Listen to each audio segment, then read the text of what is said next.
สบายดีมื่อนี้ก็สิมาอ่านคอมเมนต์เนาะที่หลายโพสต์วิดีโอมือนั่นเด็กมือนั่นแท้สิ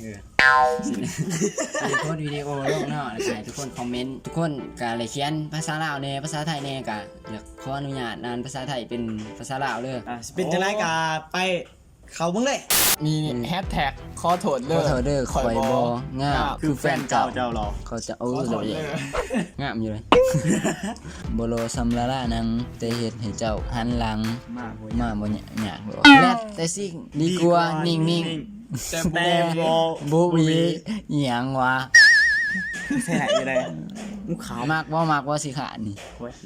ไรเบิดจะพวกเขาเบิ่งหูแน่เว้ยจะบ่ขี้เขาโอ้สักบ่เจนกดเขาลงบ่งามดอกให้ยกนำยอกนะนี่เลยยอกความโลคือสีบ่มีแต่ความดีๆกับมีร้ายดีสำเร็จดีสำเร็จผู้อยู่ฝากผู้นี้บ่ผู้นี้แหละโอ้ยผู้นี้เขาบ่ฮู้ว่ารออยู่นี่บ่ผู้นี้บ่ตัดออกผู้นี้ตัดออกเอาผู้นี้มานี่เด้อผู้นี้เด้อของกูจ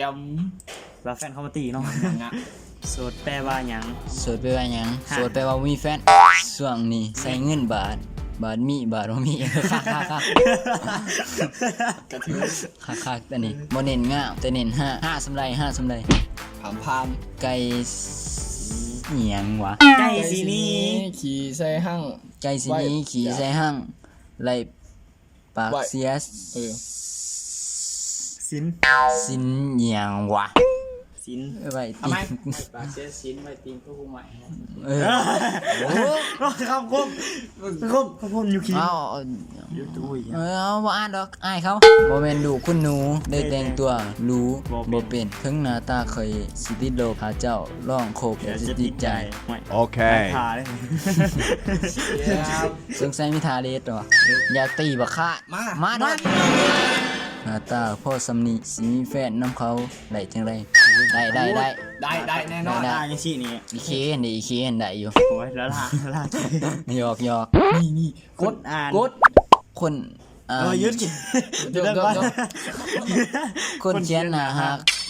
คนอ่านหน้าดิ้งหน้านี้โอ้สนุกจริงลิงอ่านขอคั่วเอาแล้ว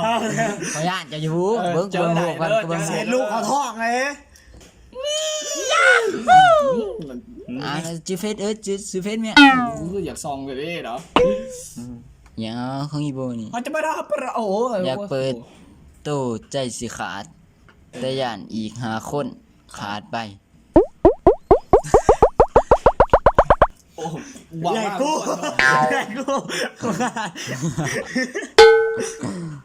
ยังนี่อยากกูเป็นยังข่อยคือโสดจะมีแฟนเจ้าอ่านจะได้เป็นยังอยากหูปยอยากหูปยโอ้ยเป็นแฟนข่อยก็ได้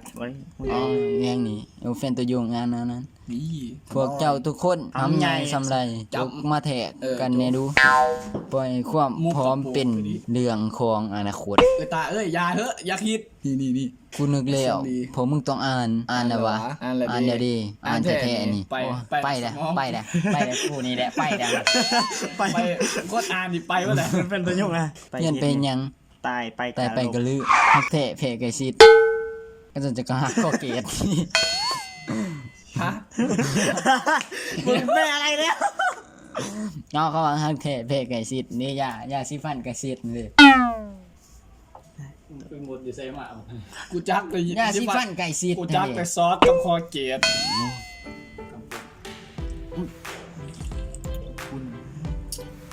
แท็กก่อนไม่แท็กไปคือไรเถอะวะแท็กเน่ What the fuck เบิร์ดทำอย่างไรแท็กไปเนี่ยว้าวจื้อเฟซไปเซ็ตกูแน่ตอนแรกผมมีเงินเน็ตใจเย็นกดยูโรแฟนเลยพ่ออ้าวไพ่วะอุ้ยเมื่องามเรามวนไพ่วะไพ่วะซองเฟซไม่เขายอกนี่ดิไม่เขาเอาเฟซไปเขาหยอกมึงหยอกถ้าเจ้าเป็นเสือคอยสิเป็นเนื้อให้เจ้าไปแม่มาคาดตะกี้จะเป็นคนมีขาเดี๋ยวนี้ให้ละคอยก็บ่เอาแต่เนี่ยแต่บ่มีคิงนะเกือบได้หากูรอสิริมุกไม่คิงนะ บ่งามดอกแต่หยอกมวนอีแหละหยอกมวนนี่ คำนี้ก็ไม่ฮิตแท้ก็เรือนไปทางได้กับมองห้ามบอกไปหยอกมวนนะ อู้หามเอ้ย เฮ้ยจ้า อู้ต้นไม้ทั้งหลังผิวเขียว ป้ายโฆ เขียว ษณาเอ้ยคุณทะลุเลยกู ก็สิดาหัวกูได้บัดนี้ว่างครับโอ้ วาง ว่างเด้อโสดเด้อจีบได้เด้อ ว่าง แฟนข่อยบ่มี อ้าว อ๋อเธอโหลดกับหมวกกันน็อกห้ามเฮ้ย อุ้ยน้ำหู บอกกูอยากได้หมวกมึง ไปเลยหมวกกันน็อกมึงสิโอ้ โอ้มึงก็เบิ่งคนนี่ฮะ โอ้กระเป๋า what the fuck โอ้ย กระเป๋ากระเป๋ากระเป๋ากระเป๋าอหยัง มึงอย่าเสีย ปาดประตูกูทั้งหลังหาเอ้ย เฮ้ยเสื้อ โคตรเนาะครับ อย่ามองบอก ยังมาหลอกมาตัวให้หักไม่โพ เอา ไม่บอกไม่บอกอีกว่า โมมี มี แฟ แฟ น น เอ้ยมี บอก แฟ มี น แฟนมึงไปแต่ยังไงมึงมีตัวบอจ้า อ้าว เธอ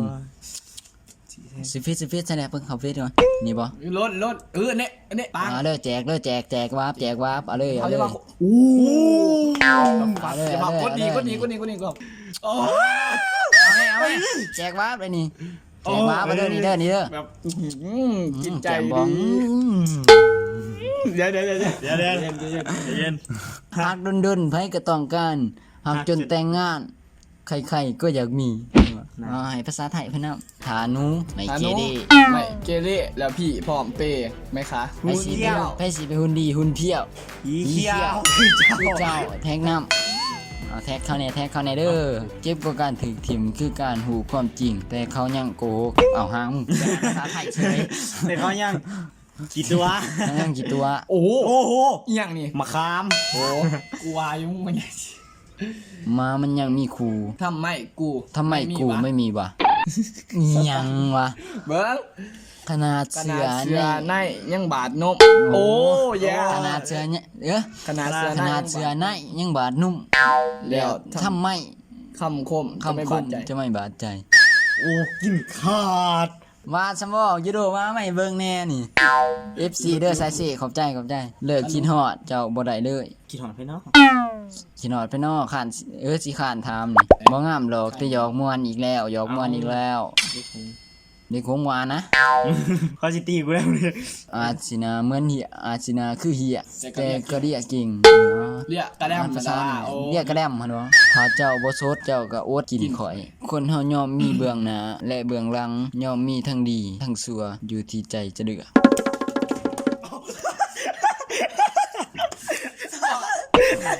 จิตใจเลย ร้อน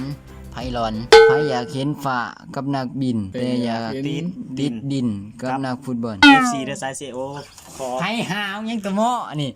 บ่อยากเห็นฟ้ากับนักบิน แต่อยากติดดินกับนักบอลเขาว่าหยังข่อยเก่งวิชาเคมีอะโตมคือความอบอุ่น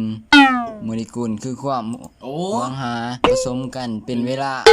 เกิดปฏิกิริยา ความหัก มาคนอ่าน น่ะกูอ่านเริ่มนึงเลย โอ้ เอ้ย มันต้องขออ่านในใจอยู่ ขอยอ่านเรื่องบางหนึงนี่ถ้าข่อยเอาแต่ใจสัญญาได้ไหมพี่จะเอาแค่หนูเอากูอ่านลาวไทย บอลอ บ่รออ่ะ อะ มึงเด่นเสียงอีห่าง โซโลอ่ะ บ่ทหาร อูบอทหารสู้ๆเด้อ อายุบ่เกี่ยวสายเดียวได้ ไหนว่าข่อยสายเดียวนี่ ความหักนะไม่ใส่หัวหิน ที่จะสิ้น ที่ ค จะ รับ สิ้นกับความเจ็บปวด บ่งามดอก บ่งามหร เกี่ อยกแต่หยอกมวนอีกแล้วอุ้ย เป้าหมายเอาไว้ สด ผูกส่วน แต่ ถ้าเป็นคนเอาไว้ เอาไว้รูปขับ ดื่มน้ สิได้ลงไปเฮียนมอนังคืนเลยขอว่ามีเบียร์นะเด้ออยากดินน้ำเขาเลยนั่นนี่เขาเลยบับ ำนาง นะ โอ โอ ลา ลา วั วัน น ท่อง บับ ขอโทษที่คอยบ่มีค่าพ่อคอยมีแต่คิง ว่าแล้วมุกเป็นตรงมาอันนี้แหละบอว่าแล้ว นี่เด้อตามนี่เด้อ ใจอุ้ย ลา ตราบใดที่ยังไม่มีแฟน